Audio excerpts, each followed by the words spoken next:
Welcome everyone. Before I introduce David Beaumont, who we're so lucky to have, and thanks so much for coming in, David. My pleasure. I would like to acknowledge that today this Regen Cafe is coming to you from the unceded lands of the Gadigal people. And I want to extend and pay our respects to elders past and present and emerging, and thank them for looking after the lands and the waterways, the skies of this place since the dream time. And also acknowledge that sovereignty was never ceded, always was and always will be Aboriginal land. Hey David, this is Alice. David Beaumont. He is I'm going to get this right, Senior Aboriginal Community Engagement Coordinator, at the City of Sydney. And we're really delighted to have him here for this important conversation today. And yeah, David, how would you like to introduce yourself? I always feel uncomfortable in introducing you because you've got so many hats. Yeah, it's a big glossy title, but thanks Alice and to Regen and to Pete and all the crew and all of you for the invitation, first and foremost. My protocol is to just do a quick acknowledgement for myself, and that is to acknowledge obviously the lands we're on, the Gadigal. I'm a Wiradjuri man, which is central west New South Wales. For some of you who don't know, that's a little place called Wellington, and that's about 450 k's or something west. And so I acknowledge my elders past and present, and also extend my acknowledgement to the sacrifices that our elders made and the paths that they've forged. My role at the city is in the Indigenous Leadership and Engagement Unit, and I've been here for 16 years. And I've loved every single day of my holidays. just kidding. Let's go.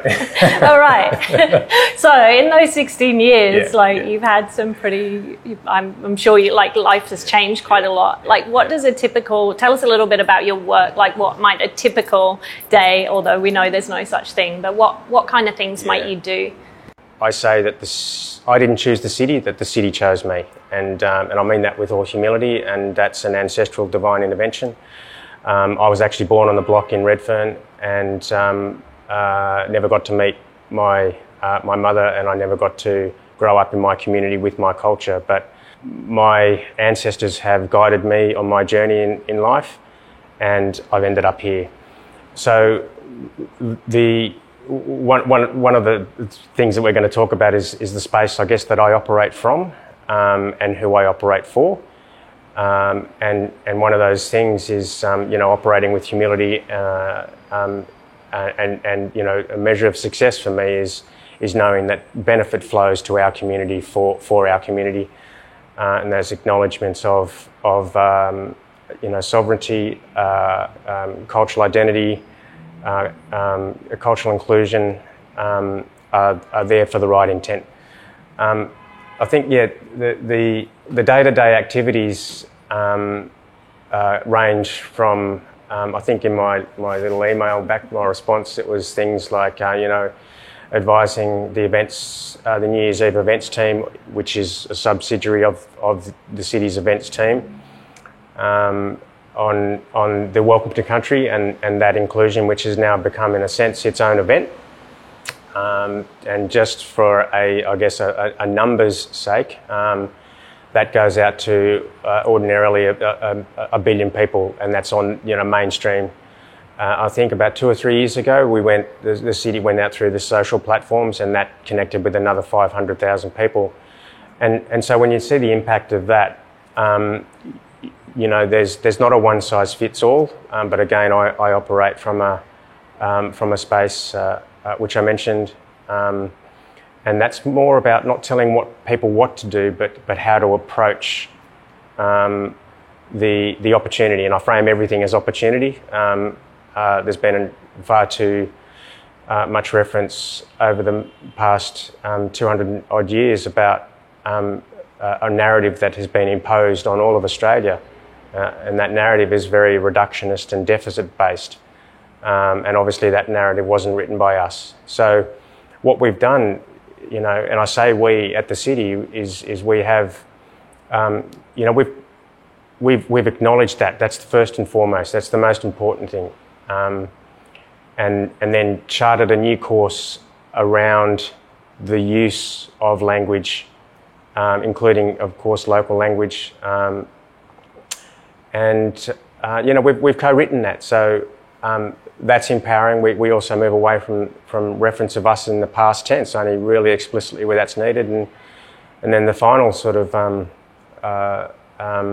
variable in our approach is also, being really clear about the patronising, paternalistic, condescending approaches. Example, the amount of people that come up to me and say, Dave, I just want to help build capability and capacity for Aboriginal people. I'm like, that's great.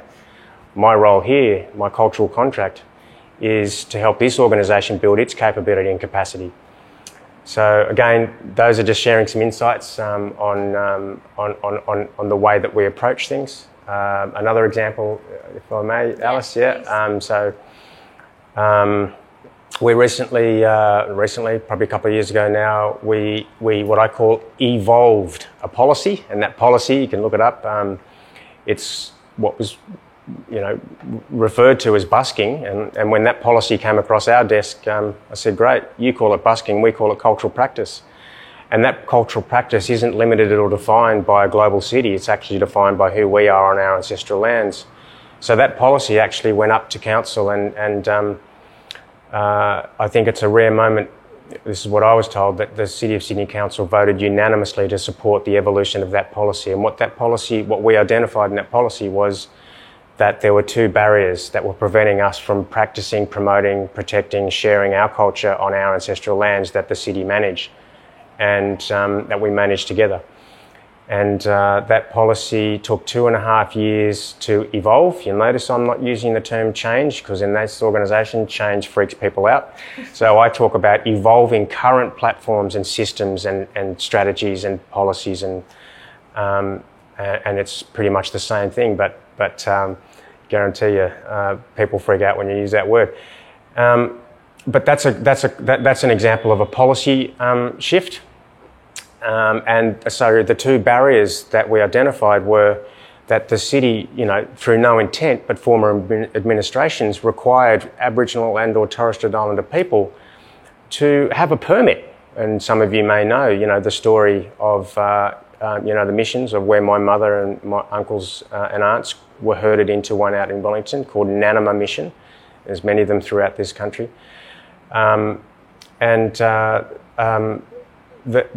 That asking First Nations to have a permit to practice, promote, protect or share their culture is actually very offensive.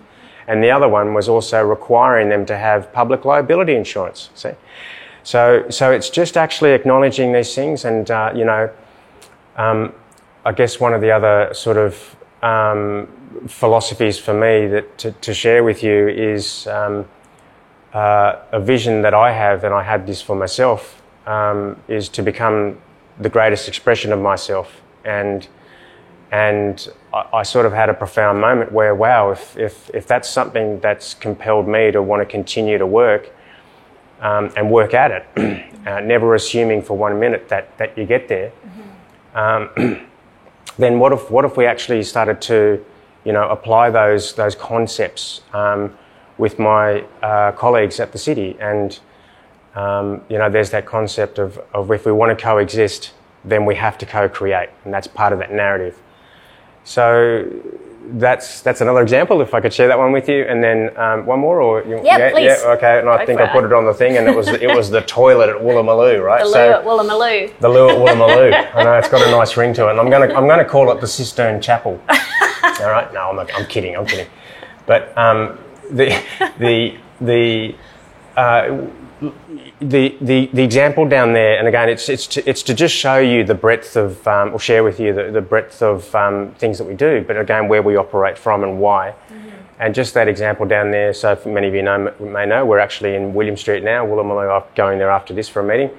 And we were doing, one of the many things that we do is park upgrades, and we're hearing loud and clear from the broader community. They are reaching out for a sense of belonging and pride of place, and that extends to all our brothers and sisters on these lands. Mm-hmm. But we have to have courage of how our story is told, and the signature of this place is unique to the signature of Awabakal country, of Dharawal country, of over in Western Australia and every other place. And that's the unique beauty of this country. There's a piece of philosophy by Confucius, and that is, no, that's not him tooting now. And that is that everything has beauty, not everyone sees it. Another one I wanted to share with you. The toilet. I was reading a consultation and realising that no one from the local area was actually included in that. So, I spoke to a few elders in the community and community members, and invited them in, and they basically said, "Look, Dave, we don't want anything to do with this unless you can commit to a toilet." So we went on that big journey. So it just shows you, the importance of listening. For me, I literally say to people, I'm in the relationship and trust building game. And I feel honoured and obliged to do that and carry out that work. And I always say with my colleagues at the city, I work with your soul, not your role, so. Yeah. Hope that's some good examples for everyone. It is, thank you. Yeah. And you've been instrumental, I guess, in the last few months, particularly this year, helping me, helping and supporting Regen Sydney as well, just, kind of just walk this path, and, that trust and relationship building has been foundational. And, one of the things that we've said is that, right now there's not a whole lot to show for that. We're often asked, what are you doing to engage with First Nations people and organisations at Regen Sydney? And we're walking that path, but there isn't a lot to show for it yet. And I guess that's one of the tensions that we kind of feel, and another community member acknowledged, sorry about the beeping, is, and maybe this is a great example, is that tension of between fast and slow, and between wanting to do something, to show something, to, there's kind of that, but then there's the slowness of building trust, building relationships, sitting with before acting on or acting with. Can you speak a little bit to that, and maybe share any insights or... Yeah, absolutely, Alison. And look, one of the things that I always, the only thing I ask is, whatever I say is received in the spirit it's given. And I also want to acknowledge, and I know, I've introduced Uncle Phil Bly, and there's a lot of elders, again, in our community who know my personal story. In a sense, that's the courage that I get, and the confidence knowing that that's my measure of success, that they trust me, and that trust is defined by them, not by me. I think, I never take that for granted, never be complacent, but also the other word, which I just touched on, the courage word, right? And so in the example you just gave, Alice, you guys had the courage to introduce yourself. And that's the first thing, is find that within yourself. If I just give the beautiful example that Uncle Phil shares is, a baby is born into this world and with its fists closed, and in a sense it's up to us to provide the support in every way, shape and form in nurturing with that tiny human being. But you don't do that in 5 seconds, do you? You see? And it's a beautiful metaphor for opening up to the multiverse. And I think that's a beautiful metaphor, spiritually, emotionally, mentally and physically. In a sense, it helps you to understand, okay, well, what are the pressures that we are feeling, as in you, Regen, or in whatever example it is, what are the options that we have, and be honest and truthful about those. I think the other point I wanted to make on that is, trust. Trust is the greatest enabler, and it's in every person's DNA. And I think, me here, you Regen offered me to come here, and I love that, because we're face to face, and we respond to all that. We're not doing it off a screen, which is, you know, an interesting thing that we've all just come through. But I prefer the face to face, and you know, the greatest language that everybody understands on this planet is in fact body language. Yeah. And that's what we're responding to. Another one I just wanted to share with you, just around this concept, is you know, many of you know the laws that were written to exclude First Nations people from every part of society, and I refer to that. You know, what we're in now is as cause and effect, and I just swap those two words around. And how do we affect a cause? You know, not how do I affect a cause, how do we affect a cause? And that's where I try to operate from, not to get bogged down in the blame, name, shame game. Affecting a cause is a beautiful opportunity, and then it compels all of us to invest, again, emotionally, spiritually, mentally, physically, environmentally, however it is that we're doing it, whatever the core of your group is. Yeah. So does that touch on it? Is that good? Yeah, I'm going to keep. Cool. I'm going to keep going. Yeah, good. So, I'm just freestyling, so I hope it's all right. We're all freestyling. Yeah. So yeah, well, I guess one of the kind of what we were just talking about before we came onto Zoom was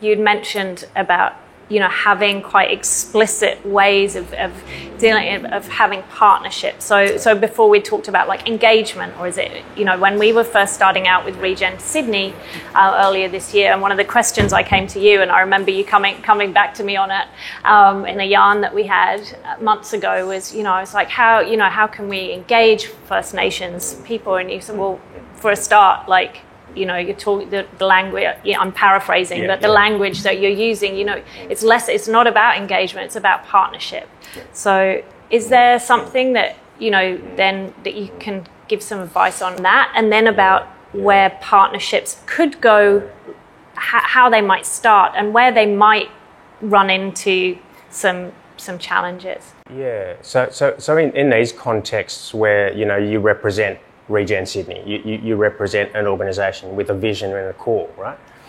And the city has a charter, the city has values, and they're all great, and they help you to orientate, right? I think that's what we're talking about here. And so when you and I had those chats, you know, I suggest that relationships will always follow a partnership, but a partnership will rarely follow a relationship. Yeah. So it's not to come across as patronising, but it comes across. It's there to help you understand that the greater opportunity of long-term sustainable partnerships on the long journey are about fostering those partnerships. And a partnership says to me, you know, I think from the Latin term of parity is equal. So then both people understand implicitly that you're standing on common ground, right? One is not above the other. Yeah. So that's open to interpretation, those things, but that's my sort of refinement and definition of those two concepts. Yeah, I think it speaks to reciprocity for me as well, which is like such a core value. You know, it's a reciprocal relationship. It's not, I'm coming to you, I need this. It's more like, what could we co-create together? And it's a two-way street. Yeah. Yeah. So one of the things that we talk about is education is a very Western concept, and it's very linear. And again, I say this is all observation, not judgment. We come from a concept of continual learning. And that learning, if I best put it this way, is the more we know, the more we don't know. And so what that does to me is it invites me to always be humble, to always be intrigued, to always ask questions, to always be observant, but most importantly to listen. And I think those are sort of the foundations of what a partnership looks like. But equally as important at the front end is to get those partnerships right. But then the benefit shares at the back end. You know. So I'll give you an example. Some of you might have heard of designing with country, caring for country, planning for country, connecting with country, and all those different things. Well, we are country, yeah. And if we're not there at that front end, then we sure as hell won't be there at the back end. So another thing that I've made up over time is, again, my cultural contract is to always aspire for true meaning, not just meaning to be true. Mm-hmm. And again, there's a very big chasm between those two interpretations. And just to unpack interpretations, you know, in your journey, you know, be really clear with those terminologies, because, you know, I bring it back to Nelson Mandela's beautiful quote. Many of them, you know, talk to a man in a language he understands and it goes to his head. Talk to a man in his language and it goes to his heart. And the language of regen might have, you know, terminologies in there that people don't understand them. Yeah. So the other thing that you and I spoke about is I never swim in the pool of assumptions because we'll all drown. So, you know, less is more. Choose words very carefully, and I think allow the space to mature. But what we sort of talk about at the city is we have to graduate into our maturity of becoming a culturally proficient organisation on the journey to becoming the greatest expression of ourselves. So probably the best way for me to put it. There's a pathway there, see? Yeah. So it's making no assumptions. It's earning earning that respect and the trust along the way. Mm.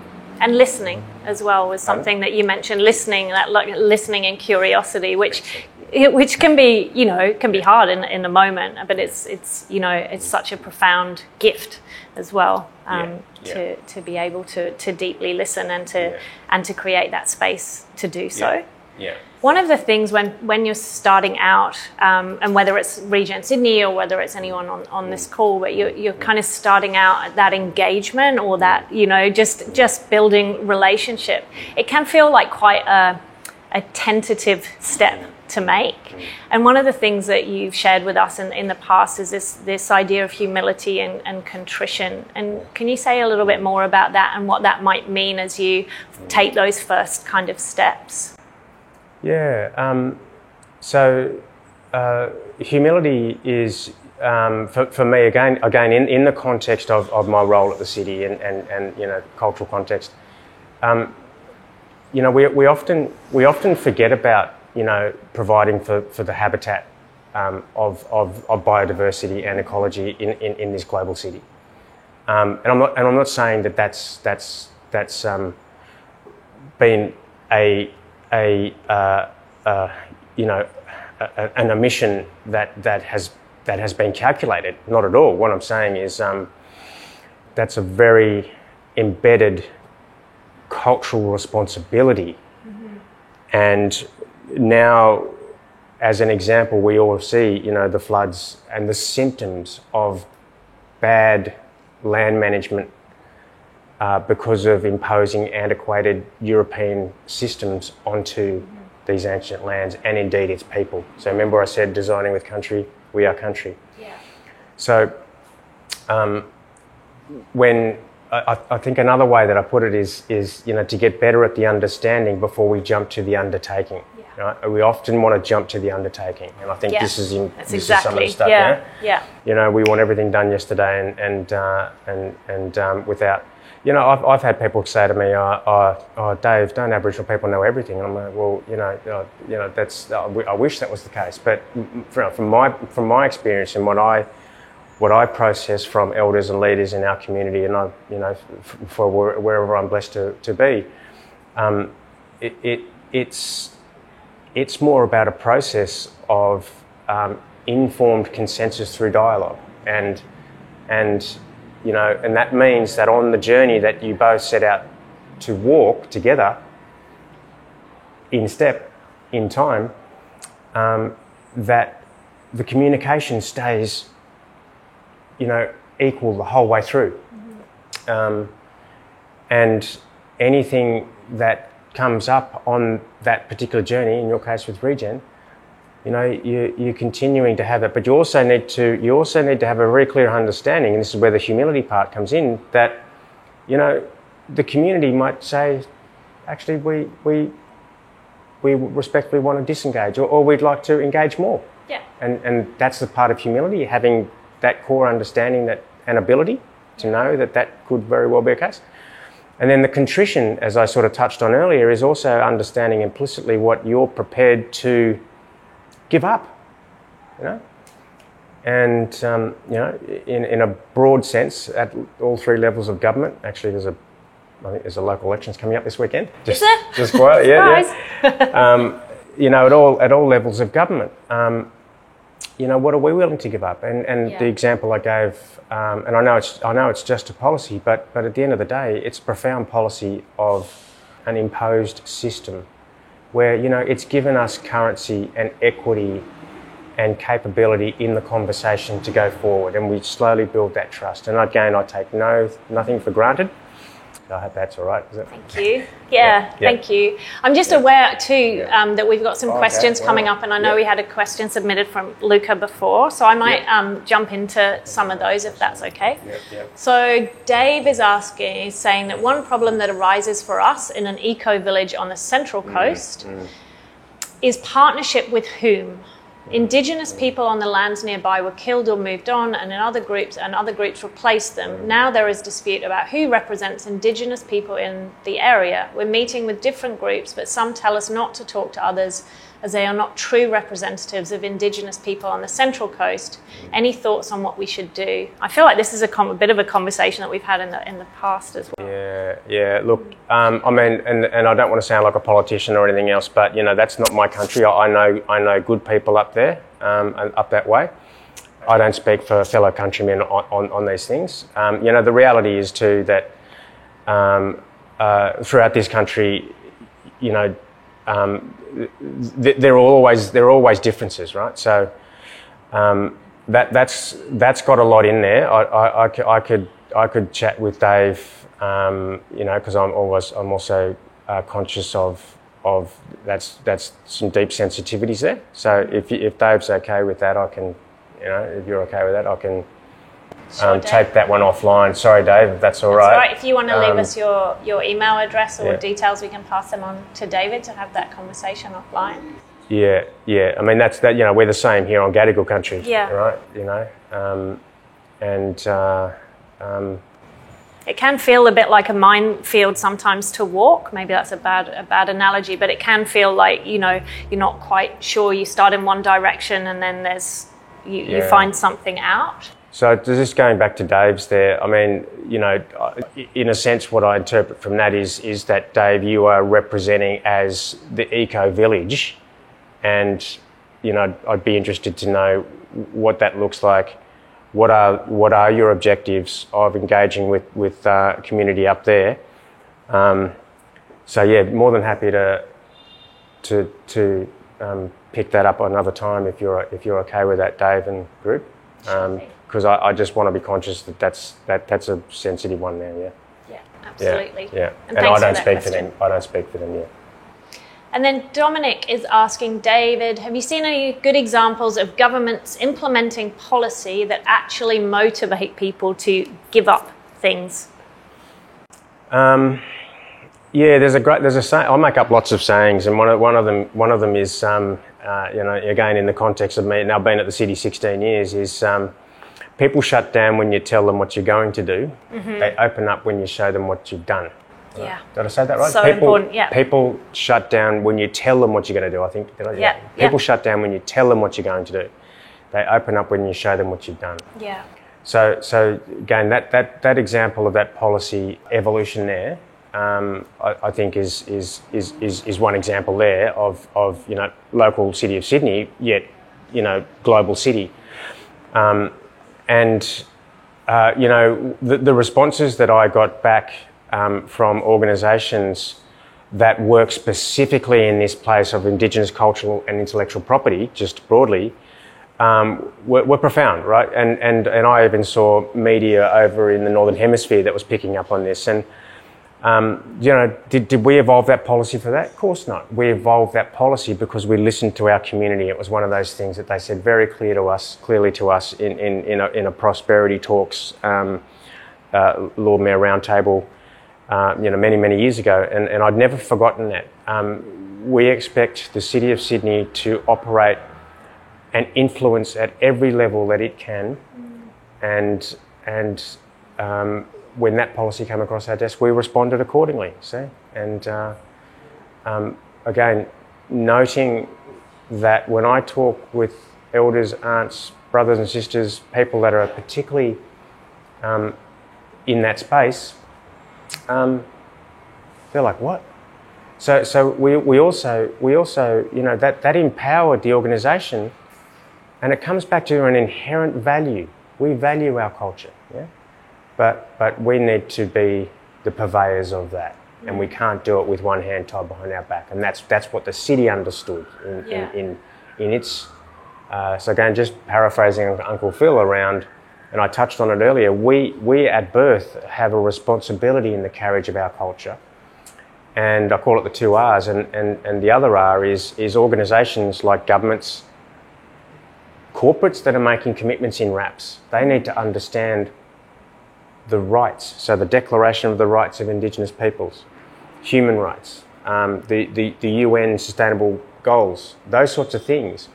Help you guide and get some protocols and principles around approach. See? So we keep coming back to that thing, approach. So, Dave, you've seen any good examples of governments implementing policy, etc., that actually motivate people to give up things? There's some things that I can't necessarily talk about now at a city thing, but I think you might be understanding that I aim for the stars, and there's going to be some pretty cool things, hopefully, that come from this. But I also understand that these things take time. Uncle Bruce Pascoe, some of you may know, wrote Dark Emu, and I've seen him talk many times. I actually was honoured and privileged to be asked by community down on Wadawurrung country, which is down at Ballarat, some of you might know, down there, to host convene a panel with him. It was just he and I was blown away by that. And one of the things that Uncle Bruce says is, governments come up to him all the time and said, how can we help you? And he says, you can get out of my way. Yeah. Right? Very pragmatic and dogmatic, and that's great. But I think there is a role for them to play. Just one more example, if I guess I can share with you. Particularly when we start to talk about Indigenous cultural and intellectual property rights. One of the things I know from working at the city, I can't necessarily speak on behalf of the other levels of government because I haven't worked in them, but the City of Sydney, it has a great level of trust. And so what I see is the opportunity to start to leverage off that and influence from it, right? Mm-hmm.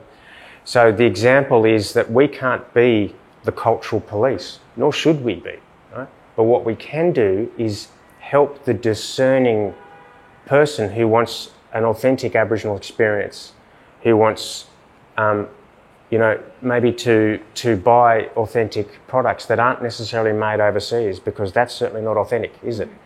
So we can provide platforms that can guide people to spend their discerning dollar in the right places. And these sorts of things, sustainable economic revenue, are the things that empower. So those are different ways that a government's role is to play. And of course, the higher up, the state and federal, should, could and would start legislating these things and resourcing the legislation around it.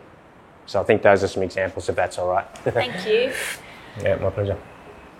Kieran, you've got your hand up, and then I'm going to come to Luca's question that he submitted through Mighty Networks. So, Kieran, over to you. Do you want to ask your question?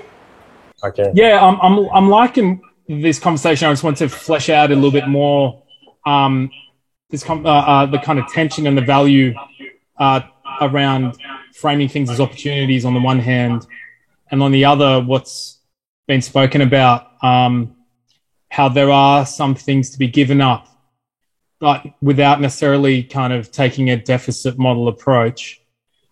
And so it's this kind of question, if we're talking about Regen Sydney and how it can aid the journey of decolonisation, what does that mean in terms of giving up oppressive ways of being? Does that have to do with land repatriation, for example, or giving up money or positions of power? So I suppose it's a question about communication and ways to build momentum through the vessel of Regen Sydney.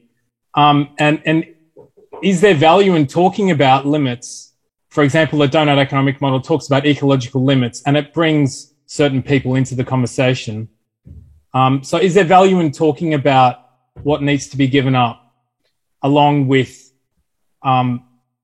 positive framings of what a new co-creative world could be in this place as well? Yeah, I think I said earlier that my aspiration, and I don't impose it on anyone, is to become the greatest expression of ourselves, and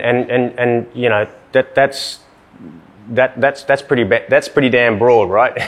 It's not a picture, but the concept around it is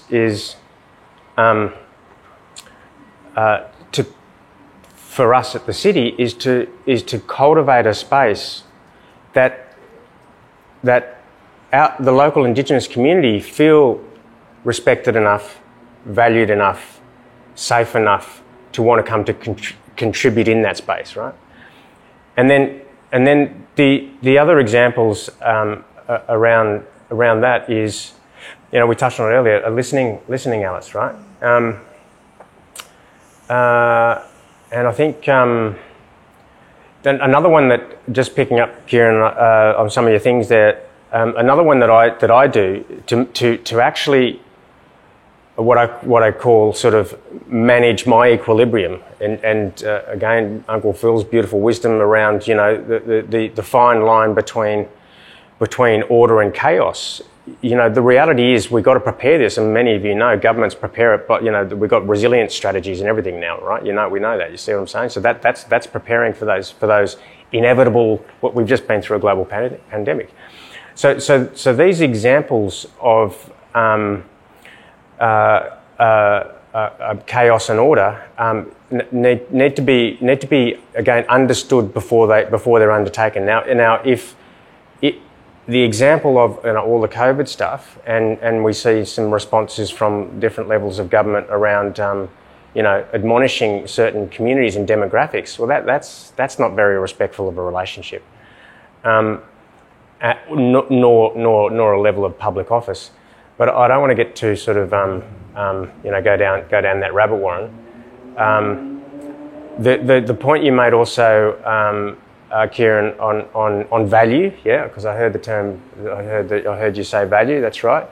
So remember, I sort of spoke about those three things earlier around the narrative that was deficit, reductionist, the continual reference of us in the past tense, and the paternalistic, patronising, condescending approach. Right. Well, what all those three things did is they actually devalued, who we are on our ancestral lands, and the thing that I forgot to mention is when we identified that, what we then did is if you take something out of the multiverse, you've got to put something back in. Otherwise, the same stuff just bracket creeps back in.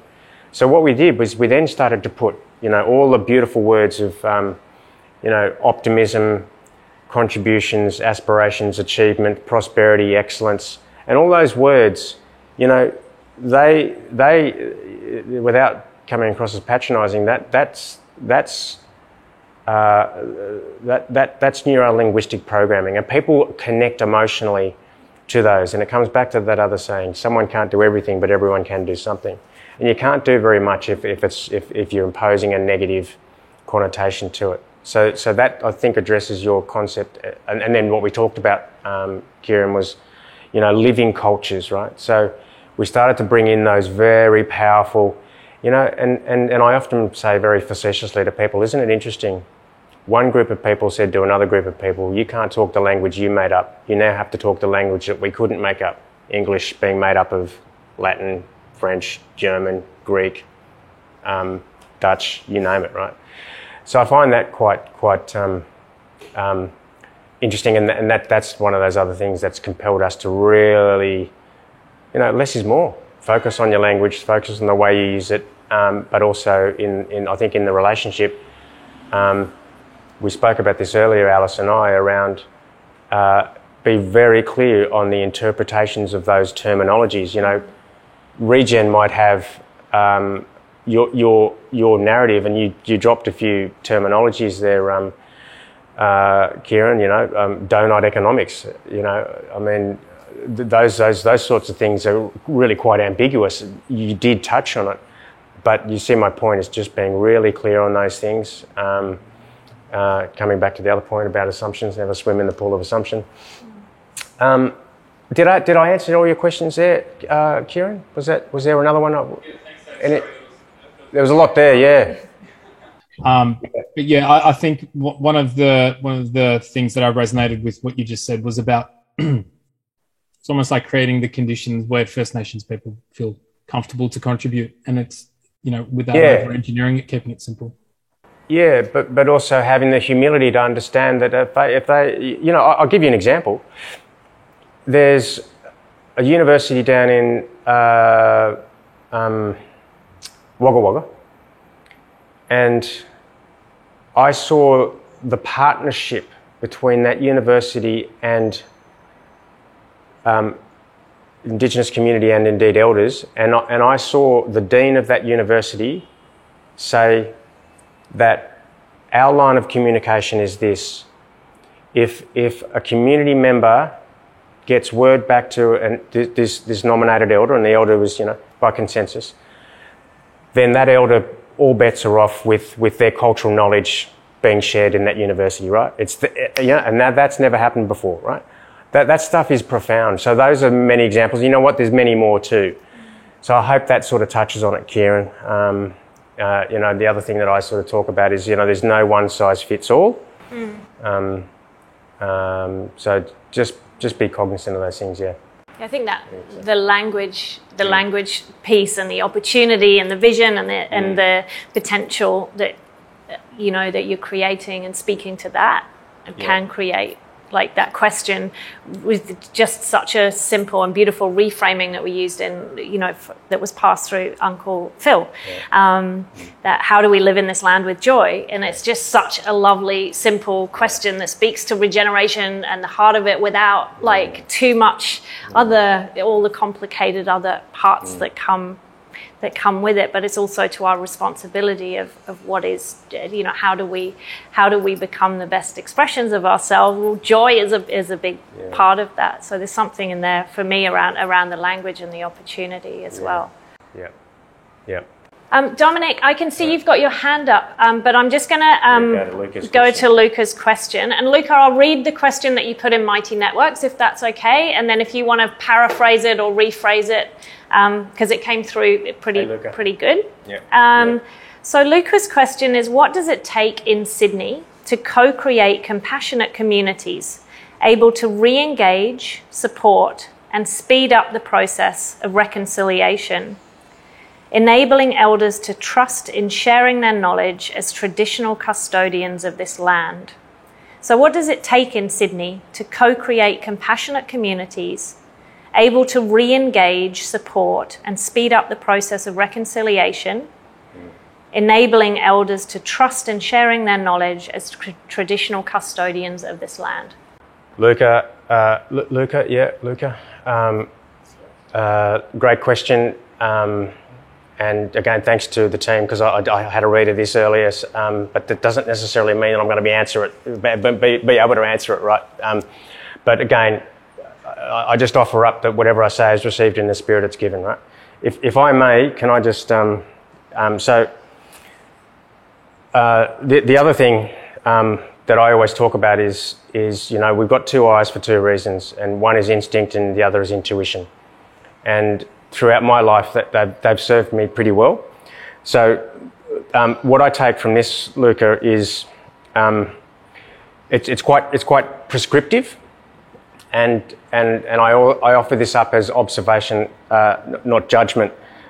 So when I say prescriptive, it goes to some quite powerful terminologies there, right? If I unpack them, compassionate communities, in a sense, it suggests that we're not in that space, and if we aren't, then probably needs to be made clearer. The other point in there is the able to re-engage. And, you know, I've shared a little bit of my life with you. The choices that were taken from me, the irony is I had no choice but to re-engage. And I made no assumptions. And that was a very tumultuous journey in itself, to re-engage with my communities, as I say, Redfern and Wellington. But again, I bring it back to that fundamental concept that, in a sense, the humility suggests that we're not living in a compassionate community now. So be really clear about that. And I'm not saying we are or not. I'm just responding to your thing, Luke. It's a great question, right? The other thing that, you know, I am in consultation and engagement at the City of Sydney. So one of the golden rules that we try to follow is less is more, and we come from a descriptive ideology. In other words, we describe what we see. The Western imposition, based on a Westminster legal system, is prescribing, and the law is predicated on that, right? So everything, in a sense, is a subject, whereas we see everything as an object, right? It's not to say that it's a denigrated thing of an object, but the example is, as you probably all know, when you go around this country, I mean, I used the term wagga wagga before. You know, some of you might know that, you know, that there are many other places, woi woi, wagga wagga, curry curry. Every now and then you get a wee war, and then where we are here, you get a bit of a double bay, right? Because they don't know how to say bay bay twice. But the point I'm making is those terms are often the plural, right? And more often than not, they are a relation to that place, right? They're a relation to that place. So here on Gadi country, it is the grass people, and all around us, it is a relation to either the dominant environmental or indeed animal or totem of that place, right? So to the question of trust, of like speeding up reconciliation so that elders can trust in sharing their knowledge, is there anything? Yeah, so I think I used the analogy earlier, or was it off camera? I can't remember now. But one of the things, you know, when we're born into this world, and, you know, a baby's fists are closed, you know, and it's a beautiful metaphor. We don't want to rush to open those. But the metaphor is we have a responsibility in opening that child up to all the possibilities of the world. And we all know how children mimic us. We all know how long that process takes and what it takes. And I guess the best way for me to say it with respect to the question, Luca, is my instincts have always told me never to rush into anything, and to allow the beautiful elements of Alice and I were just talking. I can't remember now if I was, what's on and off screen. What was on or off screen, but we were just yarning. talking about how good it is to respond. You know, I think I touched on it earlier about, you know, the most misunderstood language is in fact body language. Going at the speed of trust is really important, and the more you prod it and try to do that. The way I also say it at work, because we've got more timelines, we've got deadlines, but I say you have to allow time for song lines too. Yeah. So that's kind of a bit of a cynical, facetious way of looking at it. But see, there is me, and here's another beautiful one, Uncle Phil, is how do we graft onto what was already here, you see? And that's an understanding of that humility and contrition. Going, wow, okay, yeah. And people are acknowledging that there is a lot of symptoms emerging and showing themselves. We all know it. As I said, the fires and the million fish that were dying out there a couple of years ago, and the floods and the famine. We had mice famine, all these different things. These are all symptoms of problems, right? And look, the other thing I just wanted to say here, when I was talking about that equilibrium thing, in connecting with that concept, the way I measure that out and not get too ahead of myself is I actually call these successes or these outcomes, I actually call them 1%ers. And over time, you see the 1%ers build critical mass. And I always draw on Einstein's definition of insanity, expecting the same, what is it? Doing the same thing. Doing the same thing over and over and expecting a different outcome. Well, the very thing that changes that is the language.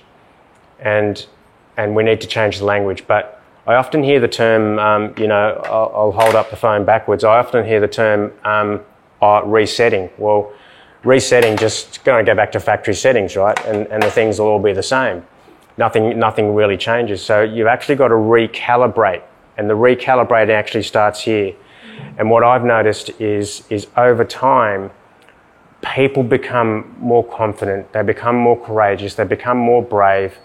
And I often say my role here is to help the organisation navigate, nurture, but also celebrate, you see.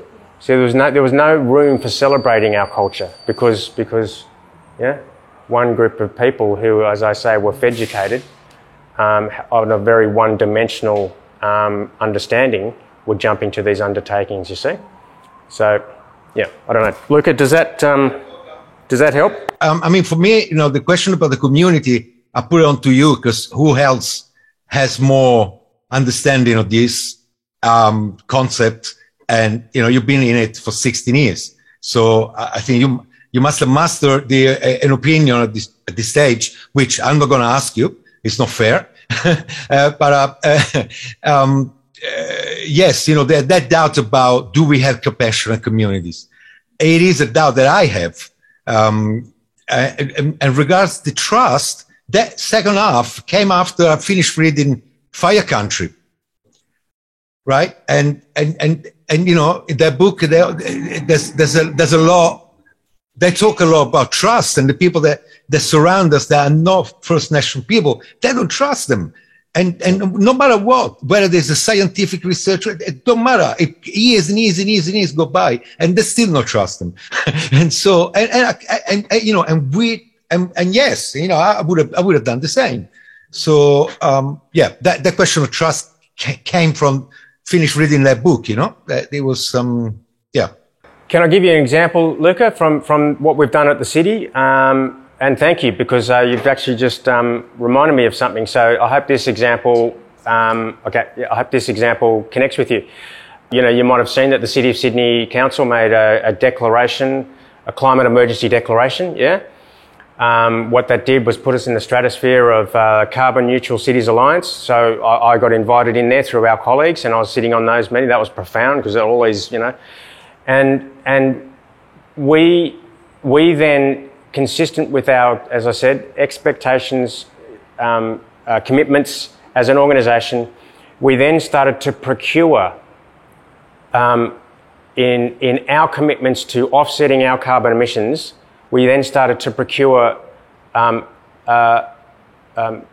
offsetting our carbon emissions through the Aboriginal Carbon Foundation, right? Now that's profound. That's profound. The other thing, and now, Luca, it's not offsetting all of them, right? It's offsetting, we've made a commitment. Now, what that commitment does on partnership, it says the city's serious. But in going forward, we want to make sure that Indigenous businesses are empowered on their terms, in their way, on their ancestral lands. So the other second piece to that is we were also successful. Now, we advised our environmental team and carbon emissions team we applied for Carbon Neutral Cities Alliance funding, and we were successful. That's $100,000. But in the big scheme of things, that's philanthropic money from America, right? But what that's done is it's started the journey and the talking and the trust and the relationship. And both those things started as a 1%er. Both those things will walk and talk together. But the Carbon Neutral Cities Alliance thing, one of the things that we said, at the moment, you can only offset your carbon emissions from the savanna, fire burning, up in the northern parts of the country, right? Now that's great. But we want to start looking at how we empower our communities on our doorstep in this backyard of what I call old Southern Wales, WHALES, not New South Wales. There's nothing new about New South Wales, folks. So how do we start to do that? And that's what that funding looks at doing. So, Luca, awesome question, and I hope that answers it. But those are the things that talk to all these things that I think we've started to talk about. Yeah. Thanks very much, Dave. Thank you. Thank you. And what I'm hearing in that, David, is as well as that, option A isn't your preferred option long term, but it's a step. And so option A is what's available right now, but knowing that you want to, refocus that money here on this doorstep and enabling this community and working with this community. Yeah, and then it literally, we all know it, economics, the key word in economics is stability, right? That's what governments do. That's what central banks do.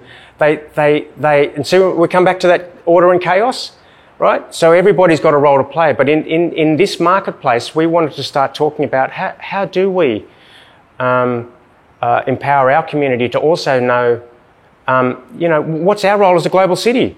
So we can't predict that or predetermine that. What we've got to do is come to our community and, hey, how do you see this unfolding? How do you see this working? And what's our role in that? Yeah. And again, I'm being really broad on these things, but. David, thank you so much. We've just come up to 1 o'clock and we've had a couple of people who had to jump off.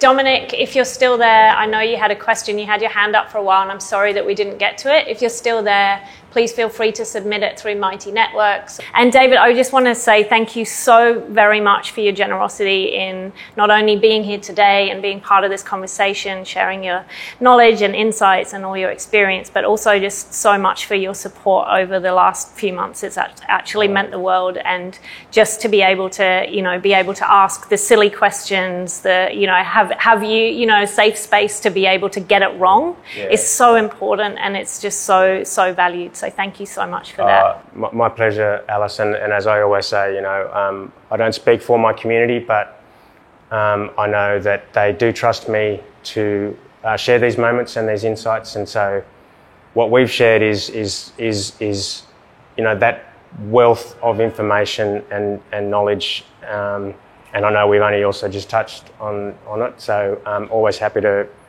be involved in your journey and with the team, and happy to answer some of those questions offline too.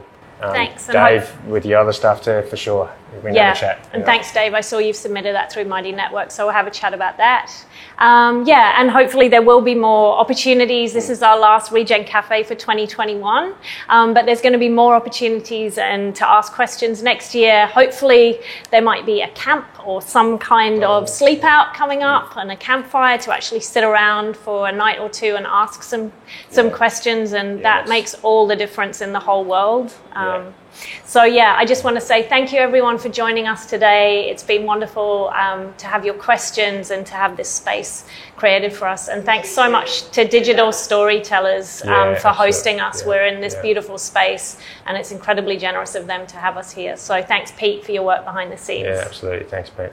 Thanks ever so much, David and Alison. Yeah, thanks everyone. Thanks so much for the chat. My pleasure. Have a beautiful weekend, everyone. Yeah.